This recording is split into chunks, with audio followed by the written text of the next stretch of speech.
From Rabobank, this is a RaboResearch food and agribusiness podcast. Welcome to another edition of Consumer Foods to Go Wrap. In this case, we're wrapping up the month of June. And usually we have Maria and Tom joining us, but Tom is on holiday, well deserved. So we have Steve Rannekleiv joining us today, who is, of course, quite famous because of the Liquid Assets podcast that he runs. So expect some beverages talk today as well.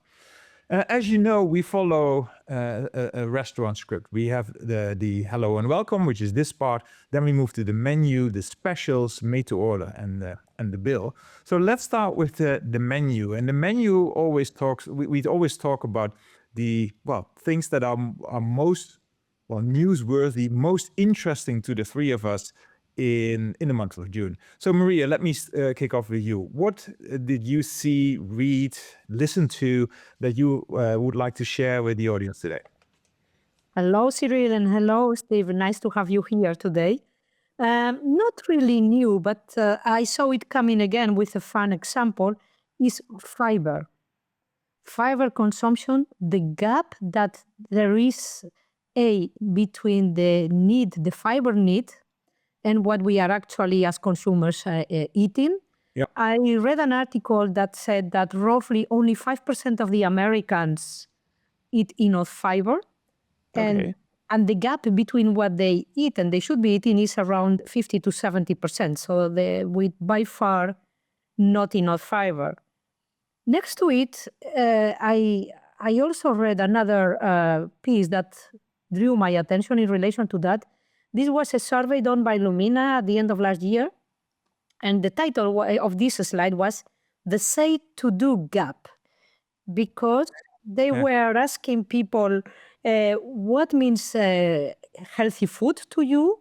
And then they were asking, what do you incorporate on your diet? Yeah. And it was interesting because food with a lot of fiber was perceived as being very healthy. 47% of the people interviewed said so. It's only a couple of points less than low sugar or no sugar.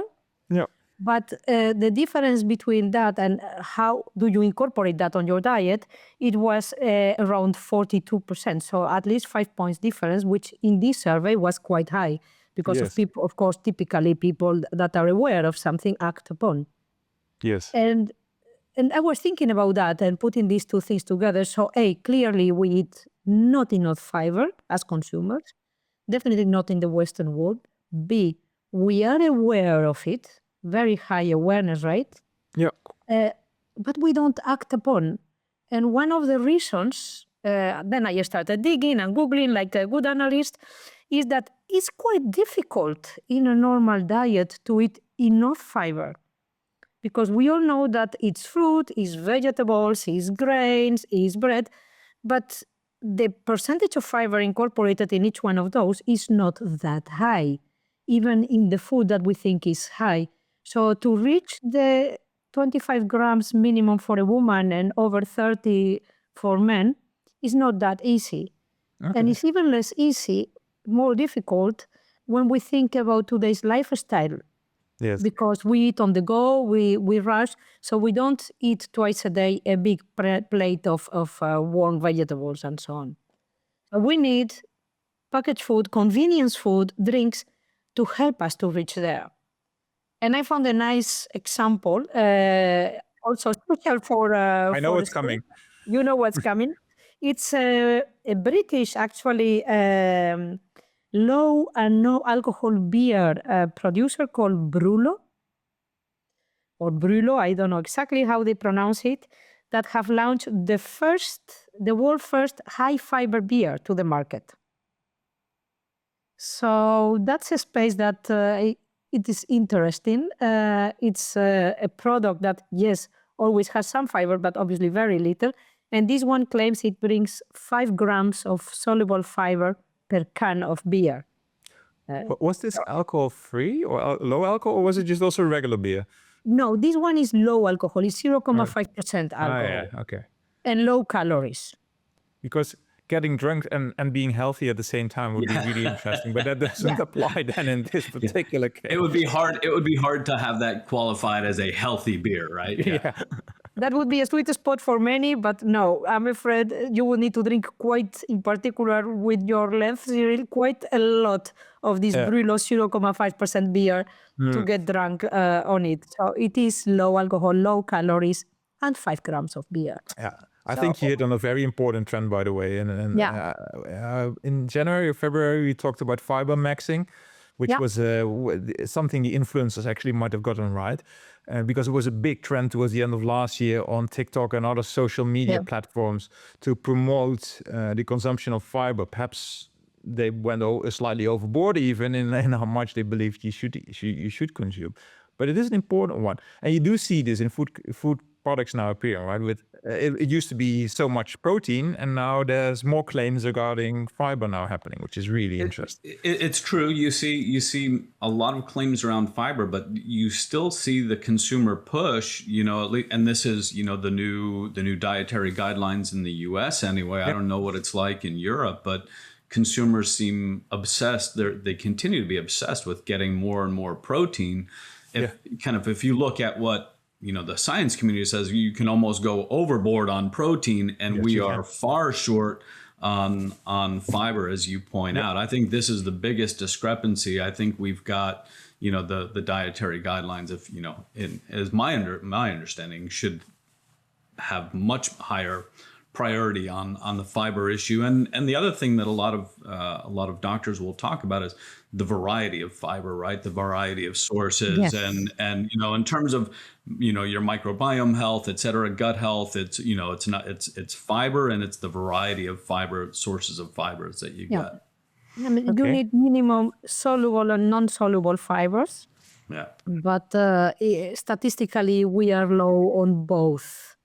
Yeah. And indeed, it is something that, just like proteins, but even more so, is aggravated by the fact that we pull from convenience foods more and more often, and these ones are just having a disruptive impact on our balance of nutrients. Yeah, very good. So to wrap this up, your find of the month was a low alcohol, high fiber beer. Well done, well done, Maria. Steve, what have you found in the month of June? Well, thanks, Cyrille.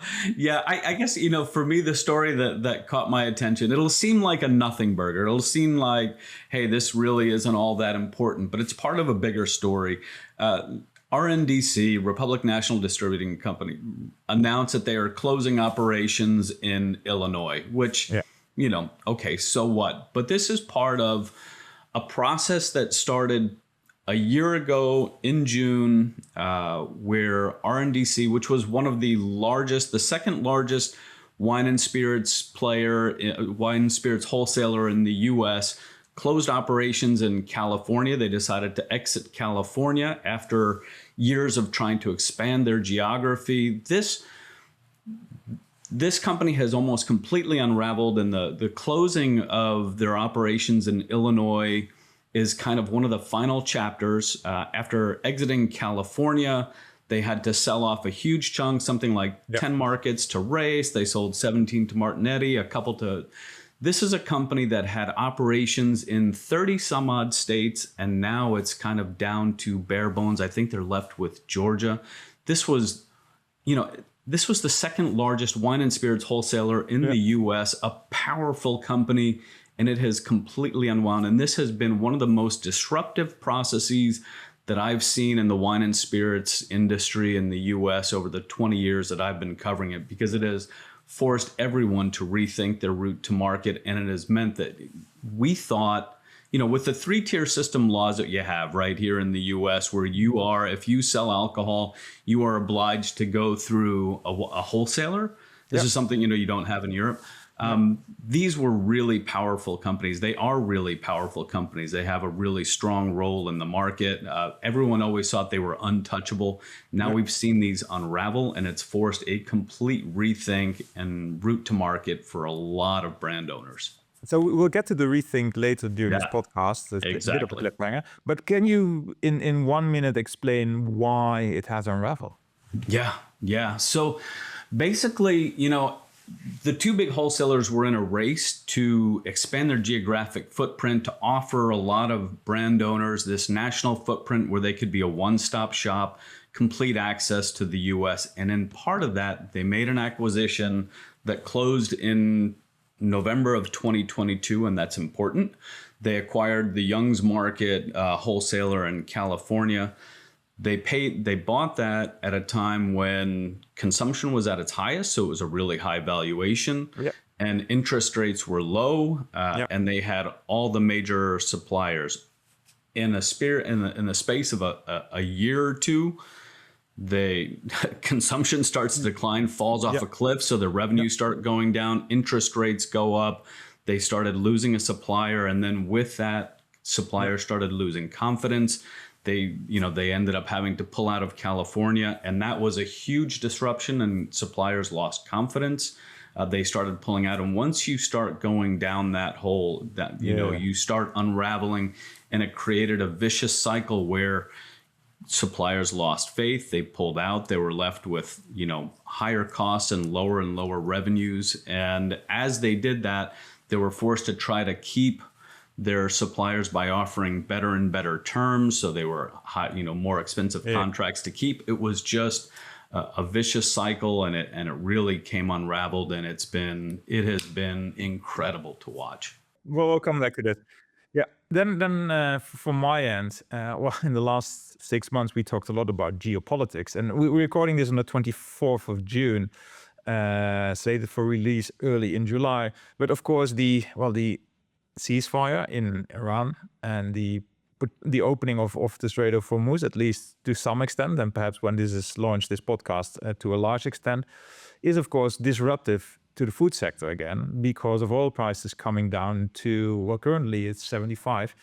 But who knows where Brent will be in a week from now, because we don't know necessarily how these negotiations will end up. The thing that I'd like to point out at this stage, though, is that yes, we will see, or we are potentially entering a period of calm, potentially. But it doesn't mean that inflation has gone away completely. As in, we were talking about inflation in the previous podcast, and we still believe that we will see some inflation coming through. Especially, still the prices of oil are higher than before the invasion of Iran, or the attack on Iran, started. And also, it will take time to rebuild the infrastructure that was destroyed, and to replenish the inventories as well. So it doesn't mean necessarily that we are all good right now. So, and what we haven't seen yet is these higher prices of energy in consumer products, in consumer prices. And that is the usual process. It takes 6 to 9 months, perhaps even longer, to get there. So perhaps we are, the world is maybe in a better position than it was a few months ago. But the consumer might still be paying a higher bill, perhaps towards the beginning of next year. That remains to be seen, but I think this is we're not out of the woods. That's basically my conclusion from the current events, with the caveat that all might change within the next 24 hours, if not between now and the launch date of this podcast. Hey, this wraps up the menu part of things that we believe are really interesting. That were happening in June. Let's go to the specials, the reports that RaboResearch launched in the month of June, that are worth bringing to the attention of our audience, because they should read the reports, or they should talk to the analysts, which is always an outstanding invitation that we have. Let's start with you again, Maria. What was the report that caught your eye in June? Well, I want to highlight the Global Dairy quarterly report, because obviously dairy is also quite a significant agri-product input for other value chains and everywhere. Yeah. And it is a very thorough analysis, almost 30 pages, I believe. It goes on what is going on the different countries and regions. So I will not take everybody through all that. I encourage you guys to reach to what you want. Yeah. But just a few key takeaways, interesting. We are coming from a situation of significant increases in dairy production, and this is rapidly changing, slowing down, is neutralizing. Okay. Europe is the most obvious case because it was the biggest contributor to increasing production in the last quarters. And with that, of course, in parallel, you have the revert on prices. Yeah. Dairy products prices went down because of a higher supply, and this is likely to stabilize in the near future. Okay. By the way, when we think about supply going down, where one of the things, of course, with prices lower is the margin pressure. But in the case of Europe, of course, regulatory pressure as well. So this is coming up in the coming quarters. It's already gradually moving on that direction. From the demand side, what is interesting is that our analysts mentioned two elements. Of course, there is some kind of price sensitivity because prices are lower. People buy more dairy products. But very, very important is that this sector, dairy, is a huge beneficiary from the increased craziness about protein. Yes, So absolutely. they are benefiting a lot of this increased appetite for protein. And dairy companies believe this will continue. And they are investing heavily in production facilities for a high added value protein production from dairy products, be it whey, be it cheese, be it high added products. So they are clearly considering this is going to continue. Yeah. What are the concerns? Well, the usual ones, apart from, of course, what I mentioned, margin pressure, regulatory constraints, of course, weather. In particular for the southern hemisphere, and this can come up for other commodities. Now they are starting to talk about potentially a very heavy El Niño effect this year. So that can have an impact on other commodities. And at the same time, and linking to what you were saying, Cyrille, of course, that has had hardly any impact in the northern hemisphere, but the southern hemisphere may be suffering in the coming months from higher energy prices, higher fertilizer prices, and higher interest rates. Yeah. Yes. So some of these elements are specific to dairy, but some of them may come back in any other agri-commodities in the coming months. You mentioned a few things that we need to follow up on. One of them is, and also our audience should be interested. One of them is whey. The prices of whey have gone X5, as in the quintupled in the last year or so. Of course, whey used to be a byproduct of cheese, if I'm not mistaken, and it might actually turn around. The cheese might become the byproduct of whey production, which is this protein craze is just changing the economy and the economics of it's really fascinating to see. Yeah. The second one you mentioned, and we'll probably talk about it in next month's podcast, is El Niño. Because that might have a big influence on the weather in general, and therefore also on commodities. So we're working on trying to get our thoughts together on that one. And perhaps unrelated to it, and that's the third point. As I said, we're recording this on the 24th of June. It's scorching here in Europe. It is absolutely mad in terms of the weather. And there's now already concerns about the wheat harvest in France because this weather, and there's a lot of production of wheat in France, as you know. Farmers are getting concerned because it is just undoable, and the growing conditions are just suddenly really bad. So if this lasts for a long period, it might actually put some upward pressure to wheat prices from here. And to fresh produce, of course. Yeah. And fresh produce and all of that. So we've moved from dairy to fresh produce, but that's how our brains go. How brilliant.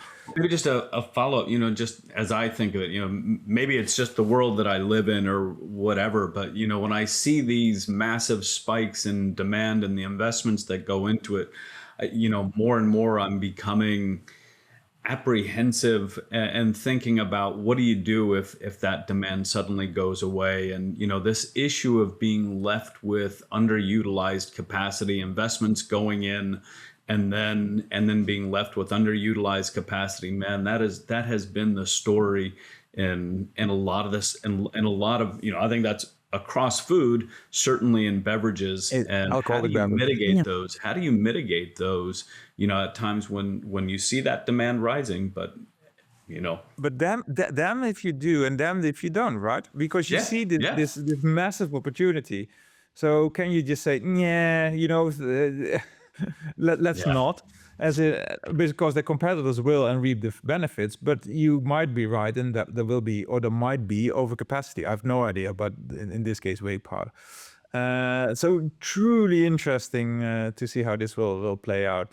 And especially these boom cycles where there's suddenly a lot of demand for a product, and you need to see these massive investments, and if we see bust, it might be really, really painful. Yeah. Because our industries are, of course, very sensitive to capacity utilization of factories. That's a great point to make there, Steve. Yeah. Right. Back to you, Steve. What's the research report that you think is worth highlighting to our audience? And I think it links back to something you were talking about before. It sure does. It sure does.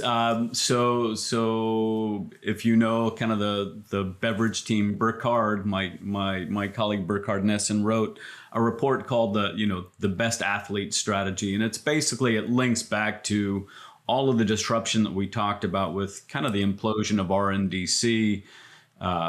Brand owners having to kind of reassess their route to market. There had been a big push. The two big wholesalers had been expanding their national footprint and attracting suppliers by offering lots of concessions, taking on more and more of the sales and marketing roles, and it became very, very attractive for suppliers to take those deals. They'd get lots of cash up front, they'd get lots of their services covered, etc. It was fantastic, except that now with the implosion of RNDC, now you're kind of left with you're having to redo your sales and marketing efforts and rethink those and go back to what is often referred to as the best athlete strategy, is kind of basically looking at each individual market and choosing your best wholesaler for that market. Because even when they had full or almost full national footprint, they weren't always the best operator in any given market, but it's a lot easier to manage one wholesaler than 50. And so you can get better deals and simplicity, et cetera, by aligning with one wholesaler for as much of the country as you can.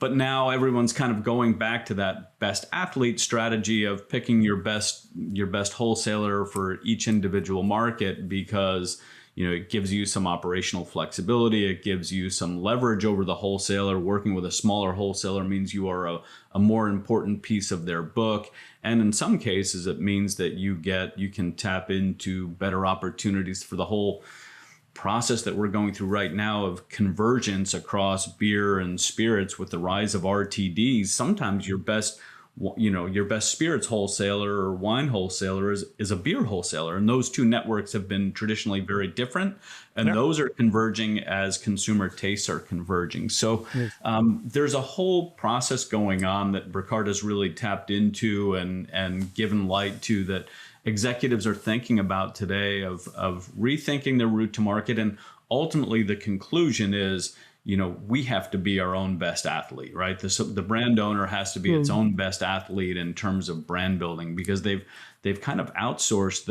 those capabilities to their wholesaler. And at the end of the day, they need to own that. Yeah. And I believe there's quite a few lessons in that for just general food and beverages for that matter. You may or may not have a 3-tier system, but there may or may not be some agent in between or a distributor in between. Yeah. And do you, as a food business, for example, need to control your distribution? Do you need to own a distributor, which some food companies are actually doing? Or can you rely on your wholesalers or distributors to get there? And so there's some broader thinking that can be done on the back of this note if you think broader outside of alcoholic beverages in the US, but even within this is a massive change. And I always love reports that talk about change, because it gets you thinking about what it actually might mean. Yeah, really good example. The other nugget, by the way, in your story is RTD. Yeah. Ready to drink. That's it, because that is, in the US, in Europe, it's back. And when I when I grew up, it was the time of the Bacardi breezes. Oh, that's a long time ago. Sorry, audience, if you don't know what it is. But that was one of the first RTDs to come to the market. But then we're talking 30 years plus back. But it seems to be a resurgence into alcoholic drinks that are not beer or wine. It's huge. I mean, it started in some ways, what is it, almost 10 years ago with the White Claws and the hard seltzers that kind of kicked it off. But, there has been, consumers have been mixing drinks for forever and making these things essentially on their own. And, with our laws, we have very strange laws around alcohol in the US, as you know. But basically in the US, spirits are taxed at a much higher rate than if distilled spirits are taxed at a much higher rate than anything made with malt, right? That's just fermented. So spirits players never thought that consumers would pay more for premixed cocktails made with actual spirits. So they would always use like a fermented malt base or a fermented sugar base and get taxed at a lower rate.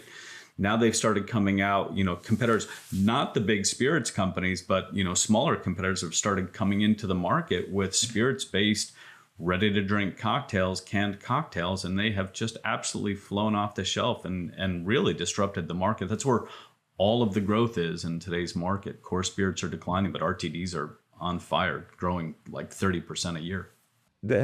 I'm not sure whether there's true lessons. Well, perhaps there's lessons to learn in the food sector, because it obviously is about taste. Whereas in the food sector, it's also now about functional ingredients, and we do see this resurgence of small brands in food as well. It's similar to perhaps beverages, where brands that offer the functional benefits that the current consumer in the US is looking for are doing quite well. And big food is trying to reinvent itself again. They constantly do, but they need to do that again. Very interesting. It is very dynamic again. What you mentioned, Cyrille, is quite interesting, because we are coming from a situation where big brands have lost trust among consumers. So if somebody wants to promote or bring to the market something that they want to promote as healthier, better for you, consumers may be more prepared to give a go to something that is not a brand that they associate perhaps with good taste, perhaps with indulgence, but not necessarily with healthiness as a quality. So the product still needs to taste great, of course, otherwise it won't sell. No, obviously. You're absolutely right. What's the position of a small brand and a big brand? I don't think we can answer that question, but it is time for another rethink for big brands, really, on how to position. By the way, I did also mention this at a recent client meeting, where the client's answer was, well, and this is a European view, it may not necessarily be small brands, but actually that the European consumer is going to trust the retailer to provide them with the right functional ingredients. So the private label, therefore, also really interesting, but another challenge for big food, if I may call it that. Okay, which brings me to sort of the next section that we have, which is made to order, questions that we received recently. And so this was one of the discussion points with clients that we had recently. But I'd like to start with one that I don't have an answer to, but I found really an interesting question. And that is, how will AI influence consumer decision making? Because, going back in time, it started with advertising, TV advertising. More recently, the influencers that are playing a massive role in trying to market products to the consumer. So what is AI's role going to be there? Will consumers, or are consumers already going online? And what's the best nutrition with my diet? I think they are. I'm sure that they're already asking that question. But what are current answers by Gen AI, and what will be future answers? And in what respect will they be influenced by sponsors? It is in the public domain that Walmart is paying a lot of money to OpenAI to get better results in the questions that are being asked by consumers. So, but I don't know the answer, apart from thinking that we are potentially seeing another fundamental shift, from advertising to influencers, and perhaps AI is the new influencer. But perhaps you have got thoughts on that. I don't know where we're heading with that one, but it could be really, really important. Yeah, there's a lot of this that is still very unknown and uncharted territory. So it's hard to say exactly, but I think, I think of it as also just in terms of, the discussion came up recently on a podcast I was listening to of occasion-based marketing, which is becoming increasingly important. And so if you're going in and saying, hey, I want to plan a St. Patrick's Day party, or I want to plan a Diwali party, what do I have? What should I put out? And then it starts kicking off, the decorations, et cetera, but also your food and beverage choices, right? So there's a lot of different ways. And will those be influenced by sponsors that are paying? Will we be paying for better?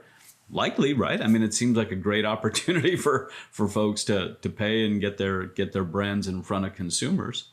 Well, and also OpenAI, all the others are not making any money, so they got to do something. I'm not sure how much they can crank up these subscription rates to consumers. So they're going to look for other sources of funds from here. I think be going the way of the platforms. Making more money from advertising than from the distributed. That's it. Yeah, that might be it. And so perhaps it's still advertising, going full circle on this one. It is about getting, but then see the AI becoming basically the influencer, as I said before. And let's not even speculate about what the role of agents is going to be. But now in your example, Steve, you said, let's ask the question. In the future, you might have an agent, you say, arrange my St. Patrick's Day party. And your agent goes off and arranges everything for you, including Guinness or not. It's already there. But there are also a lot of apps that have evolved. And there was one, I don't have the name on the top of my head, but they evolved from being an app to making complete auto grocery lists, etc., driven by AI. Yeah. And I was looking at all that when you were asking me that question the other day. So some of them you already are subscribed to them, and they are all connecting to a digital ordering to your supermarket to go from the recipes to the shopping list and to put the order on the supermarket that you choose, and may even select the brands for you, etc., etc. So there. On the one hand, it will start with the people that are already almost doing that already with the existing apps. Yeah. But it can evolve further. But I found one that was quite interesting because it was an agent behind, and it was proposing the consumer where to go for a cheaper brand. So you could go there and say, hey, I want to buy this and this. Where shall we go? And then it will be completely price-driven and not loyal to anything. Say, if you go to this supermarket today, this and for this and to the other for that, you can save so many euros or dollars. So it depends who is behind the driving seat. The agent will do different things and propose different things to the consumer. So it's going to be an interesting development. Maybe slow still. Yeah, well, it might go very quickly at one point. Yeah. The additional question to that, and we don't have to answer it in this podcast, is who's going to capture the margin? Is it the AI bot, the agent? Let's the not retailer. Steve, I think you also might have a topic that was asked to you recently, so it's great. We were talking with clients. We were out in California talking with some wine clients, and talking about just some lessons learned from other, turnaround stories, and, we were kind of going down the list and whatnot. And part of that is innovation and reconnecting with consumers.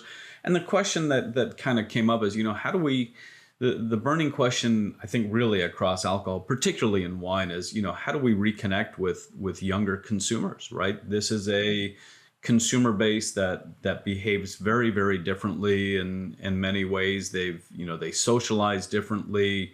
They are, at least here in the US, ethnically different. They have different different foods, different cultures, etc., different traditions. And we are very good, the wine industry in particular is very good at connecting with baby boomers, older baby boomers older affluent baby boomers, that demographic is in decline, and now we need to find ways to reconnect with younger consumers. And part of it, one of the things, talking with a young woman who was a bartender and who's working for a distributor right now, it's like, no, you're thinking about pairing with roast beef and whatnot for drinks. You need to be thinking about pairing with, like French toast and pancakes, because really when younger consumers go out, I think of my daughter, like going out at night, sometimes it's really more brunch, and brunch happens all day long. And it's really about,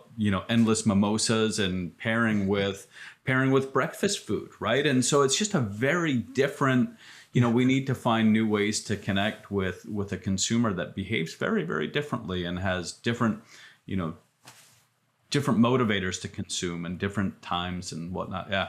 It's a crazy time to be rethinking all of this and reconnecting with a new consumer. Which relating this to food, it's always dynamic, because we all can remember the times of avocado on toast, which is, I don't know how many years ago, but it's a fairly recent history. And now that trend's gone, but a new trend. Sorry? Still popular, the avocado on toast. Oh, perhaps I'm out of... I'm just catching on.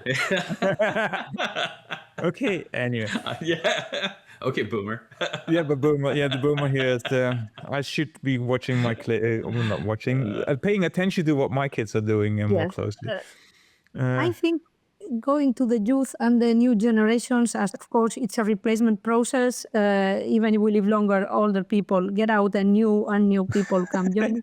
A crucial difference is this: the mobile phone. Yeah. And this mobile phone has disrupted consumption patterns in food forever.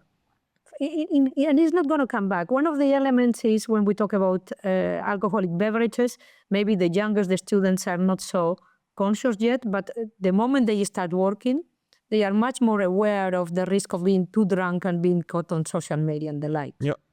Also, they socialize less often outside, because when we were all three of us young, we went out every time we wanted to chat with friends. And now, half of the week, they do it behind the screen. Yes, very noticeable. Yeah. That also is not going to come back. And the third thing, and that is very important for food and beverages, but definitely for food, is social media and the speed of change. Yeah. Before a concept, a recipe, a product, or a brand has had time to assume what's going on with them and have tried to adjust the supply, they are out and the next one is in. Yeah. So these three elements make life for our clients and relations in food. The food trends and the food hypes are just phenomenal and driven by social media. Exactly. Japanese fluffy pancakes, anyone? This was so 2025. Yes, my daughter, you need to make me those. And I tried and failed miserably. And now she's never ever talking about them. Not necessarily because I failed, but because no one is talking about it. The moment is gone. The moment is gone. Yes, but it's all instant. Very different. Yeah, and how to make the difference between what is staying and what is leaving, because matcha seems to be staying. Yeah.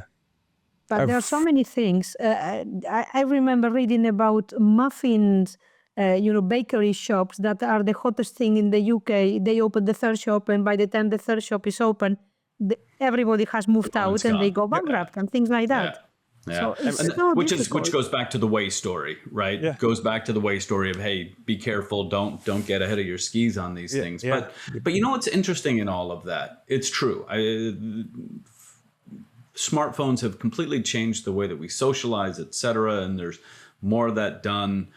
But we just finished recording a podcast that'll come out soon on liquid assets, where we're trying to understand what's behind a trend that we're seeing lately of more money being spent in the on-premise, right? The growth in consumption is happening in the on-premise and not the off-premise here in the US, which for alcohol.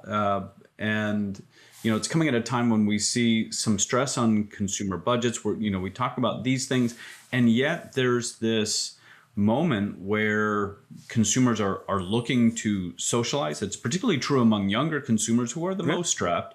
But when they socialize, that's the one time. I think some of it is they're consuming less at home than, and so when they spend, it's to socialize and to go out. We are hardwired for socialization, right? We need social moments, and social media is not a full substitute, and we need those occasions. And that's one of the things that alcohol has always done pretty well. It helps us to socialize, and so there are those moments that the consumer is willing to spend a little bit more. They don't drink as much. They aren't dumb like my generation was when we would go out and drink 15 beers and drive home, right? They're much smarter about those things, so they're moderating spending more when they go out. But that's when they're spending, is when they're going out, not when they're home. Yes. Time to wrap up. And which is the bill section. This was a heavily alcohol-infused episode of Consumer Foods to Go Wrap. But thank you, Steve, for joining us for this episode. It was really great to have you on. Great to be on. Thank you so much for the invite. And Maria, as always, thank you so much. Yeah, we talked about so many topics. Please feel free to reach out to us, as we say all the time, to go deeper in any of these topics. Ask for the research reports that we've published on dairy, on the Best Athlete, which is the alcohol distribution system in the US, or any other of the reports. Always feel free to reach out to us and ask for more insights. And with that, I'd like to wrap up. So thank you all for dialing in today, Maria, Steve, and thank you, listener, for downloading or streaming or watching this episode of Consumer Foods to Go Wrap. Thanks for listening to this latest RaboResearch Food and Agribusiness podcast. To hear more up-to-the-minute expert analysis, search for Rabobank on your favorite podcast app and follow our channels. Visit research.rabobank.com for more.